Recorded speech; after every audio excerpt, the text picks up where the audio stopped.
കുറെ പേര് പ്രിഡിക്റ്റ് ചെയ്തിട്ടുണ്ട് ഞങ്ങൾ ഈ ബന്ധം നിൽക്കില്ല എന്നുള്ളത്. ഞാൻ ഷാവറിനെ കളഞ്ഞു വരും.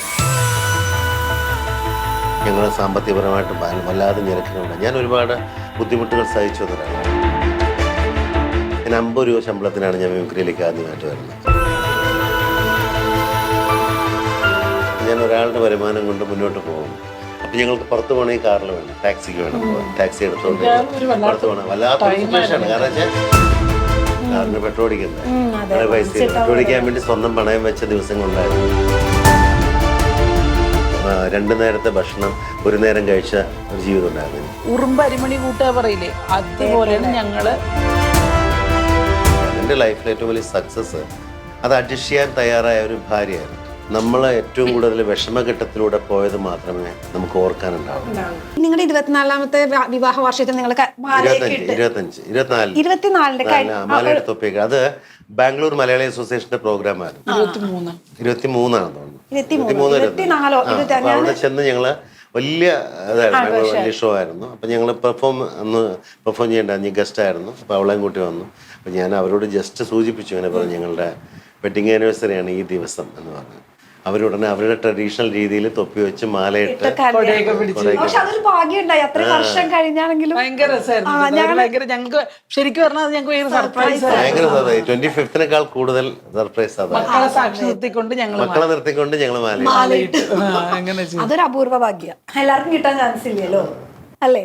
പക്ഷെ എന്റെ മോളൊക്കെ പറയാം, അമ്മ 25 years നിങ്ങൾ കംപ്ലീറ്റ് ചെയ്തൂലേ, സക്സസ്ഫുള്ളി കംപ്ലീറ്റഡ് ആണ് അതൊക്കെ കൊണ്ട് പറയും. 25 വർഷമായി എന്നുള്ള നമുക്ക് ഇങ്ങനെ 25 എന്ന് പറയുമ്പോഴാണ് ഇത്ര വർഷമായി നമുക്ക് അറിയുന്നത്. നമ്മളെ എപ്പോഴും ലൈഫിൽ ഞാൻ മനസ്സിലാക്കിയെടുത്തോളാം, നമ്മളെ ഏറ്റവും കൂടുതൽ വിഷമഘട്ടത്തിലൂടെ പോയത് മാത്രമേ നമുക്ക് ഓർക്കാനുണ്ടാവൂ.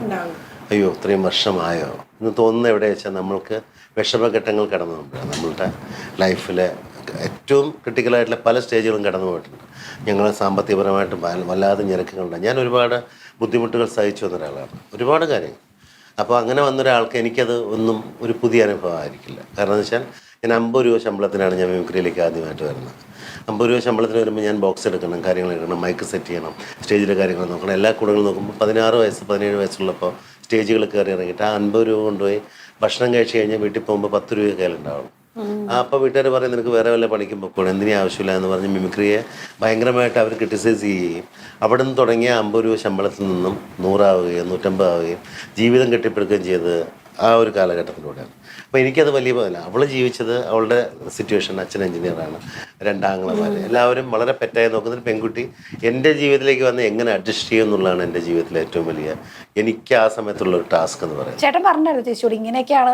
അതൊക്കെ പറയാം. ഞാൻ അതിന് മുമ്പ് ഞാൻ അമ്മയെ അടക്കം വീട്ടിൽ കൊണ്ടുപോയി. ഞാൻ എന്നിട്ട് എൻ്റെ വീട് കാണുന്നത് എൻ്റെ ചെറിയ വീടാണ്, പഴയ വീടാണ്. അതുകൊണ്ട് കാണിച്ചു കാര്യങ്ങളൊക്കെ ഉണ്ട്. അമ്മയും ഇവരും കൂടെ ഷൂട്ടിങ്ങിനിടയ്ക്ക് വെറുതെ കാണാൻ വരുന്ന പോലെ ഞാൻ കൊണ്ടുപോയി, അറിയണമല്ലോ. അപ്പോൾ അത് സ്വാഭാവികം അതൊക്കെ കണ്ടു. പക്ഷെ അവളത് അഡ്ജസ്റ്റ് ചെയ്തുകൊണ്ടാണ് എൻ്റെ ലൈഫിലെ ഏറ്റവും വലിയ സക്സസ് അത് അഡ്ജസ്റ്റ് ചെയ്യാൻ തയ്യാറായ ഒരു ഭാര്യയായിരുന്നു. അപ്പം നമ്മൾ തീർച്ചയായിട്ടും എനിക്കൊരു വണ്ടിയില്ല, ഒരു കാറില്ല, ബൈക്കില്ല, ഒന്നുമില്ല. സെലിബ്രിറ്റീസ് 2 പേര് കല്യാണം കഴിഞ്ഞു. പക്ഷെ അവൾ കല്യാണം കഴിഞ്ഞപ്പോൾ അവൾ തീരുമാനിക്കുന്നത് അഭിനയം നിർത്തുകയാണെന്ന് ഞാൻ തീരുമാനിക്കും. അവൾക്ക് ഡാൻസ് പെട്ടെന്ന് തുടങ്ങാൻ പറ്റില്ല. അങ്ങനെ ഞാൻ നോക്കുമ്പോൾ ഞാൻ ഒരാളുടെ വരുമാനം കൊണ്ട് മുന്നോട്ട് പോകുന്നു. അപ്പം ഞങ്ങൾക്ക് പുറത്ത് പോകണമെങ്കിൽ കാറിൽ വേണം, ടാക്സിക്ക് വേണം പോകാൻ. ടാക്സി എടുത്തോണ്ട് പുറത്ത് പോകണം. വല്ലാത്ത സിറ്റുവേഷനാണ്. കാരണം വെച്ചാൽ ഈ ടാക്സിക്കൊക്കെ പൈസ കൊടുക്കണം. അന്ന് എനിക്ക് ചേച്ചിക്ക് അപ്പോഴും തോന്നിയില്ല അറ്റ്ലീസ്റ്റ് നമ്മളൊന്ന് സ്റ്റേബിൾ ആവുന്നത് വരെ ഒന്ന് അങ്ങനെ ഒരു ഫീൽ എനിക്ക് ഉണ്ടായിട്ടില്ല. എന്ന് വെച്ചാൽ ഞാൻ എൻ്റെ ലക്ഷ്യം എൻ്റെ ക്ലാസ് തുടങ്ങണം എന്നുള്ളായിരുന്നു. പിന്നെ 1 വർഷം ആകുമ്പോഴേക്കും മോളായി. അതുമായി പിന്നെ നമ്മള് ഒരു കാലഘട്ടത്തിൽ ഈ പറയുന്ന രീതിയിൽ നമ്മൾ അല്ലാതെ 2 പേരും സെലിബ്രിറ്റീസാണ്. പുറത്ത് പോകുമ്പോൾ കാറിൽ പോകാൻ പറ്റില്ല. പിന്നെ കുറെ പേര് പ്രിഡിക്റ്റ് ചെയ്തിട്ടുണ്ട് ഞങ്ങൾ ഈ ബന്ധം നിൽക്കില്ല എന്നുള്ളത്. ഞാൻ ഷാവറിനെ കളഞ്ഞു വരും എന്നുള്ളൊരു, അതായത് 2 രീതിയിൽ ജീവിച്ചു വളർന്ന ആളുകളാണ്. അപ്പൊ അതുകൊണ്ട് അങ്ങനെ ഒരു പ്രഡിക്ഷൻ കൂടി ഉണ്ടായിരുന്നു. പക്ഷെ എല്ലാരും ഇപ്പൊ ചേച്ചി പക്ക പാലക്കാട്ടുകാരിയാണ്. പക്ഷെ ഞങ്ങള് ശരിക്കും ഉറുമ്പ് അരിമണി കൂട്ടുക പറയില്ലേ, അതുപോലെയാണ് ഞങ്ങള്. അങ്ങനെ തുടങ്ങി ഞങ്ങൾ ആദ്യമായി മോളായി. അതിനുശേഷം ഒരു കാറ് മേടിക്കുന്നു. കാറ് മേടിക്കുമ്പോൾ വീണ്ടും ക്രൈസിസ് ആവുന്നു. കാറിന് പെട്രോൾ അടിക്കണ്ടേ, പൈസ പെട്രോൾ അടിക്കാൻ വേണ്ടി സ്വന്തം പണയം വെച്ച ദിവസങ്ങൾ ഉണ്ടായിട്ടുണ്ട്. പെട്രോൾ അടിക്കാനല്ല എന്ന് വെച്ചാൽ വീട് പണി തുടങ്ങി. ഉണ്ടായിട്ടുണ്ട്. അപ്പോൾ നമ്മൾ ആൽബങ്ങൾ അഭിനയിക്കും കാലത്ത്. ആൽബങ്ങൾ അഭിനയിക്കുമ്പോൾ ആൽബത്തിൽ നിന്ന് കിട്ടുന്ന പൈസ ചിലപ്പോൾ എത്ര രൂപയാണെങ്കിലും ഞാൻ കമ്മിറ്റ് ചെയ്യും. ആ കിട്ടുന്ന എല്ലാം പെറുക്കി മുന്നോട്ട് പോകും. അങ്ങനെ വീട് വയ്ക്കുകയും അങ്ങനെ ഏട്ടനെ മാത്രം വരുമാനമുള്ളൊരു കാലഘട്ടമായിരുന്നു. അപ്പം നമ്മൾ ഓരോ കാലഘട്ടം ഫാമിലി മൊത്തം അതിൽ ഡിപ്പെൻഡ്. അപ്പൊ ഞാൻ ഒരു 2003 ശേഷമാണ് ഞാൻ ഡാൻസ് ക്ലാസ്സും എല്ലാം സ്റ്റാർട്ട് ചെയ്തത്. രണ്ട് പിള്ളേരായ ശേഷം അല്ല മൂത്ത ആളുള്ളപ്പോഴാണ് 2003. 5 കുട്ടികളെ വെച്ചുകൊണ്ട് നമ്മൾ തുടങ്ങുന്ന ഒരു സംരംഭമാണ്. പിന്നെ അവള് അത് മെല്ലെ മെല്ലെ ഇതായി ഡെവലപ്പായി. അവളുടെയും കൂടെ ഒരു സപ്പോർട്ട്, അവളുടെ സ്വന്തം കാര്യങ്ങൾ നോക്കാനുള്ള സപ്പോർട്ടിലേക്ക് മാറുകയും പിന്നെ അവൾക്ക് എന്നെ ഹെൽപ്പ് ചെയ്യാൻ ഒരു സാഹചര്യത്തിൽ എന്നെ ഹെൽപ്പ് ചെയ്യേണ്ട രീതിയിലേക്ക് മാറുകയും ചെയ്തു തുടങ്ങി. ചെയ്യുന്നത് അതിന് ശേഷമാണ്. പക്ഷെ നമ്മളൊരു വല്ലാത്ത ഘട്ടമാണ്. നമ്മൾ വേറെ ആരുമില്ല, നമുക്ക് ഭൂസ്വത്തോ കുടുംബസ്വത്തോ കാര്യങ്ങളോ ആരും തരാനില്ല. ആരെങ്കിലും ഈ പറയുന്ന രീതിയിൽ ലൈഫിൽ ആരുടെ കടം ചോദിക്കാനോ കടം വാങ്ങാനുള്ള മാനസികാവസ്ഥയിലും അല്ല. സത്യം പറഞ്ഞ ഒറ്റയ്ക്ക് വഴിവെട്ടി വന്നതാണ്. ശരിക്കും ഒറ്റയ്ക്കല്ല, രണ്ടുപേരും ചേർന്ന് വഴിവെട്ടി വന്നത്. അതെ. പക്ഷെ അത് ഞങ്ങൾക്ക് അതുകൊണ്ട് ഞങ്ങളുടെ ഓരോ കാര്യങ്ങളും ഞങ്ങൾക്ക് പ്രഷ്യസാ. ഞങ്ങൾ മക്കളോട് പറയുമ്പോൾ പറയും ഞങ്ങൾ ഇങ്ങനെ ചെയ്തതാണ്. അല്ല, അവര് സെലിബ്രിറ്റിയുടെ പിള്ളേരാ. അപ്പൊ അവര് പറഞ്ഞു നിങ്ങൾ ഇങ്ങനത്തെ ഒരു ദാരിദ്ര്യം പറഞ്ഞു. ഇത് ദാരിദ്ര്യം എന്ന് വെച്ചാൽ ഇത് ഞങ്ങളിപ്പോ ഇങ്ങനെ ചെയ്യുന്നത് ഇത് കൊണ്ടാണ് എന്നുള്ളത്. കാര്യം എന്ന് വെച്ചാൽ മക്കൾ ഇതൊന്നും അറിഞ്ഞിട്ടില്ലെന്നാണ്. അവര് വലുതാകുമ്പോഴത്തേക്കും അല്ല, ഒന്നും അറിഞ്ഞിട്ടില്ല ഇതുവരെ. ഇപ്പോഴും അവർ പറയുന്നത് അവര് വിശ്വസിക്കില്ല.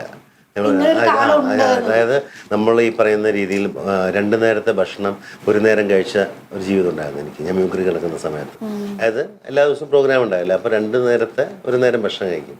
ഇവിടെ കൊച്ചിയിൽ നിൽക്കുന്ന സമയത്ത് അങ്ങനെയൊക്കെ കടന്നു പോയിട്ടുണ്ട്. വീട്ടുകാരെ അറിയിക്കാതെ ഞാൻ ശരിക്കും പറഞ്ഞാൽ ഞാനൊരു ക്രൈസിസ് അറിയുന്നത് കല്യാണത്തിന് ശേഷമാണ്.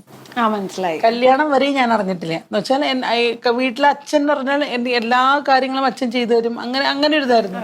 പക്ഷെ പിന്നെ അതിനുശേഷമാണ് ഒരു കുടുംബം എന്താണെന്ന് അറിയുന്നതും വീട്ടിലെ ചെലവും കാര്യങ്ങളും മറ്റൊന്നും അറിയില്ല. 2 വിധത്തിലാണ്. ക്രൈസിസ് അറിയുന്നില്ല, ലൈഫിൽ അറിയില്ല, ജീവിതം അറിയില്ല. നമ്മൾ ഈ പറയുന്ന രീതിയിൽ അവളെന്നോട് പറയും ഞാൻ ജീവിതത്തിൽ ഇതൊക്കെ കാണുന്ന ആദ്യമായിട്ടാണ്. കാരണം അച്ഛൻ്റെ തണലിൽ അത് കാണാൻ പറ്റില്ല. ഇന്ന് ഞാൻ മക്കൾക്ക് നമ്മൾ കൊടുക്കുന്ന ഞാനും അവളും ചെയ്യുന്നത് അവർക്ക് എന്തൊക്കെ നമ്മൾ ചെയ്യുന്നു, എന്തൊക്കെ അനുഭവിക്കുന്നു, എന്തൊക്കെ നമുക്ക് കിട്ടാവുന്ന നമ്മുടെ പരിമിതികൾക്കകത്ത് കൊടുക്കുക, അതെല്ലാം മക്കൾക്ക് ഞാൻ കൊടുക്കാം. ഞങ്ങൾ യാത്രകൾ, എബ്രോഡും കാര്യങ്ങളും യാത്രകളും ഒക്കെ പൈസ ഉണ്ടായിട്ടൊന്നുമല്ല, ഉള്ള പൈസ തൊട്ട് ഞങ്ങളത് ചെയ്ത് ഞങ്ങളതൊക്കെ കാണിച്ചു കൊടുക്കുന്നു. എന്താ വെച്ചാൽ ഞങ്ങൾ എന്തൊക്കെയാണെന്ന് അറിയിക്കാൻ വേണ്ടി. പക്ഷെ അവളുടെ ലൈഫിൽ ക്രൈസിസ് അറിഞ്ഞില്ല. പക്ഷെ ജീവിതം അറിയുന്ന കഷ്ടപ്പാടും സുഖവും സന്തോഷവും യാത്രകളും അമ്പലങ്ങളും ഭക്തിയും കുടുംബവും എല്ലാം ഏറ്റവും അതിൻ്റെ ഒരു ലീഡ് ചെയ്ത് ഇപ്പം ആക്ച്വലി ഫാമിലിയിൽ ലീഡ് ചെയ്യുന്ന അവർ തന്നെയാണ്. നമുക്കിപ്പോൾ എനിക്ക് പറയാൻ യാതൊരു മടിയില്ല. ഒരു കുടുംബത്തിലെ ഒരു സ്ത്രീ ലീഡ് ചെയ്ത് ഞാൻ അവളോട് യോജിച്ചിട്ട കാര്യങ്ങൾ ചെയ്യുന്നത്. കാരണം വെച്ചാൽ കാര്യങ്ങൾ എന്നും വീട്ടിലുള്ളവരാണ്, നമ്മളൊക്കെ ജോലിക്ക് പോകുന്ന ആൾക്കാരാണ്. അപ്പോൾ തീർച്ചയായിട്ടും നമ്മൾ സ്ത്രീയെ ഈക്വലായി കാണണം, അല്ലെങ്കിൽ സ്ത്രീയെ പലപ്പോഴും നമ്മൾ പല അവകാശവാദങ്ങളും പലരും പറയാറുണ്ട്. പക്ഷേ ആക്ച്വലി നമ്മൾ മനസ്സിലാക്കേണ്ടതെന്ന് വെച്ചാൽ അവരെ മുന്നിൽ നിർത്തിയാൽ നമ്മൾ തീർച്ചയായിട്ടും അവരെ കാര്യങ്ങൾ ഏൽപ്പിച്ചാൽ ഒരു പരിധി വരെ നല്ല ഫാമിലിയായിട്ട് മുന്നോട്ട് പോകുന്നവരാണെങ്കിൽ, അണ്ടർസ്റ്റാൻഡിങ് ഉള്ളവരാണെങ്കിൽ നമുക്കത് ഏറ്റവും വലിയ സക്സസ്സിലേക്കുള്ള പോകായിരുന്നു. അതിനുള്ള അവസരം അവർക്ക് കൊടുക്കണം, അല്ലെങ്കിൽ അവർക്കൊന്നും ചെയ്യാൻ പറ്റില്ല. അവസരം കൊടുക്കണം എന്നുള്ളതാണ്, കൊടുക്കുക എന്നുള്ളതാണ്. പക്ഷേ പല കാര്യം ഞങ്ങൾ അഭിപ്രായ വ്യത്യാസങ്ങൾ ഒരുപാട് ഉണ്ടായിട്ടുണ്ട്, ഞങ്ങൾ വഴക്കുകൾ ഒരുപാട് ഉണ്ടായിട്ടുണ്ട്. അപ്പം നമ്മൾ അതൊന്നും ഒരു നീണ്ടു നിൽക്കുന്നതല്ല, എല്ലാം വളരെ കുറച്ചാണ്. സൗന്ദര്യ പിണക്കങ്ങളാണ്. അവിടെയാണ് ഞാൻ പറഞ്ഞത് 25 വർഷം ആയോ എന്ന് ഞങ്ങൾക്ക് സംശയം തോന്നുന്നത്.